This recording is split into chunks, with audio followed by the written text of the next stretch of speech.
paix et joie. Alors, nous avons vu pour cette quatrième semaine, nous avons vu les acclamations et puis les premières lectures. Et là, nous allons aborder les évangiles.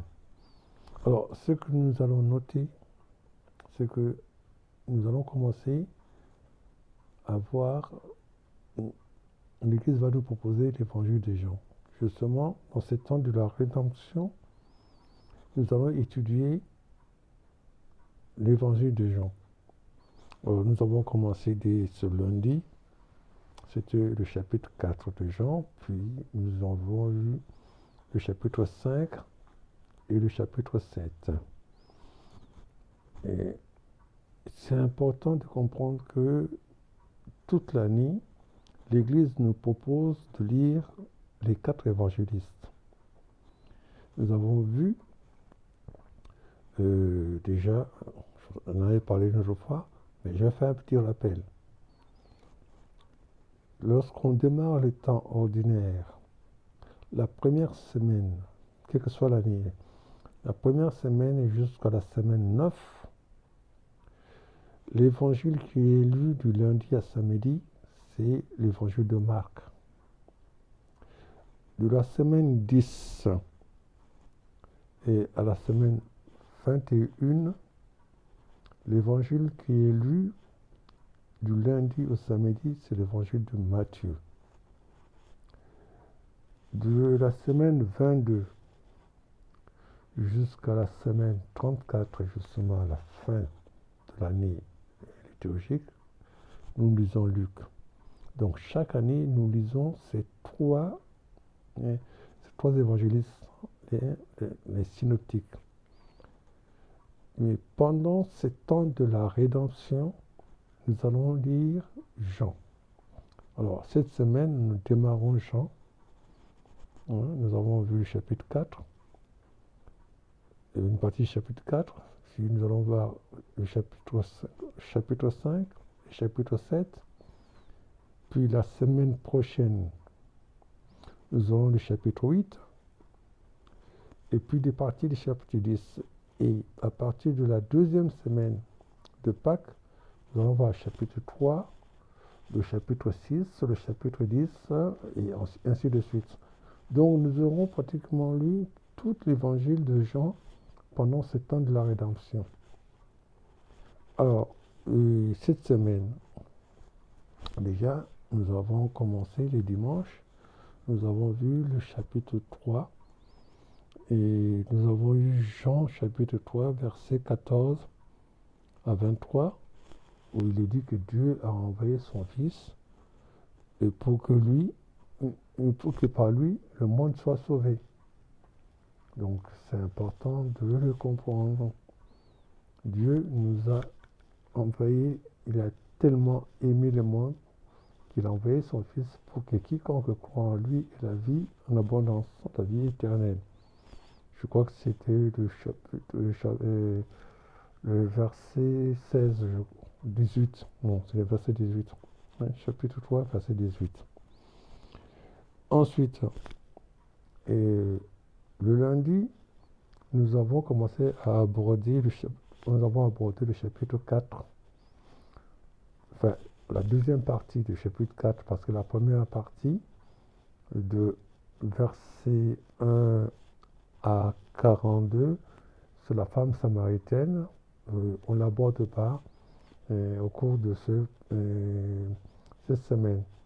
Mais ici, le verset 43-58, c'est le fils d'un fonctionnaire royal qui a été guéri, et donc et la personne est partie voir Jésus, il a dit que mon fils va mourir. Jésus lui a dit, va-t'en, vas-y, ton fils est guéri.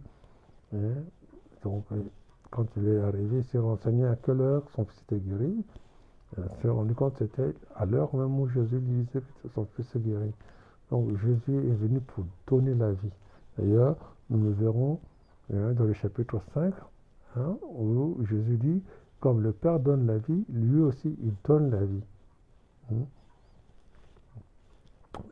Et va poursuivre justement, nous sommes dans le chapitre 4 et nous allons démarrer le chapitre 5 avec l'infirme de la piscine de Bethsaida qui ne pouvait pas s'avancer. En fait, une fois, il fallait que le premier qui rentrait dans cette piscine était guéri, puis Jésus est venu nous voir et il lui a dit que moi, je n'ai personne pour me plonger dans la piscine. Et puis Jésus lui a dit, bon, ben, écoute, relève-toi, prends tes béquilles et marche. Donc Jésus est venu pour donner la vie. Hein, et il vient pour restaurer l'homme. Hein. N'oublions pas que lorsqu'il démarre son ministère dans Luc, il dit, l'onction du Seigneur pour moi, pour sauver, pour donner la vie, pour rétablir, pour guérir les malades. Donc, Jésus a beaucoup guéri. Donc, justement, il a guéri les malades. D'ailleurs, par rapport au chapitre précédent, dont je veux parler, après le chapitre 4, verset 43 à 54, hein, chez Jean, justement, c'est le deuxième miracle de Jésus dans l'évangile de Jean, juste après le miracle de Cana. Alors, ça c'était le mardi, nous avons vu Jean au chapitre 5, verset 1 à 16, l'infirme de Bethsaida, la piscine de Bethsaida. Et puis, à partir du mercredi et du jeudi, en fait, c'est tous les problèmes que Jésus avait avec les Juifs. Alors, d'ailleurs, le mercredi du chapitre 5, versets 17 à 30, et Jésus affirme, il leur dit, comme le Père relève les morts et les fait vivre, ainsi le Fils lui aussi fait vivre qui il veut. Donc, il a montré déjà, il a ressuscité les morts, il a guéri les infirmes. Donc, ça c'était le mercredi. Et le jeudi, nous avons toujours le chapitre 5, versets 31 à 47, où Jésus qui dit aux pharisiens, votre accusateur c'est Moïse, que vous avez mis, en qui vous avez mis votre espérance. Alors Jésus va leur dire, mais vous croyez à Moïse, mais Moïse, c'est de moi qu'il parlait. Mais si vous ne croyez pas à Moïse, alors qu'est-ce que je peux faire pour vous? Et donc Jésus a apostrophé les pharisiens qui ne croyaient pas. Et le vendredi, justement, et là c'était la fête de Saint-Joseph, mais dans le cas, quand ce n'est pas la fête de Saint-Joseph, le vendredi de la 4e semaine en général, on lit, on démarre le chapitre 7, de verset 1 à 30. Et puis, enfin, là, c'était l'annonce de l'ange Gabriel à Marie et à Joseph, qui voulait répudier Marie. Et l'ange lui dit, ne répudie pas Marie, l'enfant qui porte vient du Saint-Esprit, et tu lui donneras le nom de Jésus, Yeshua en juif, c'est-à-dire Dieu sauve, et il sera le sauveur du monde. C'est lui qui va prendre tous les péchés du monde. Dieu l'a envoyé pour sauver le monde. Dieu sauve, Yeshua, Jésus.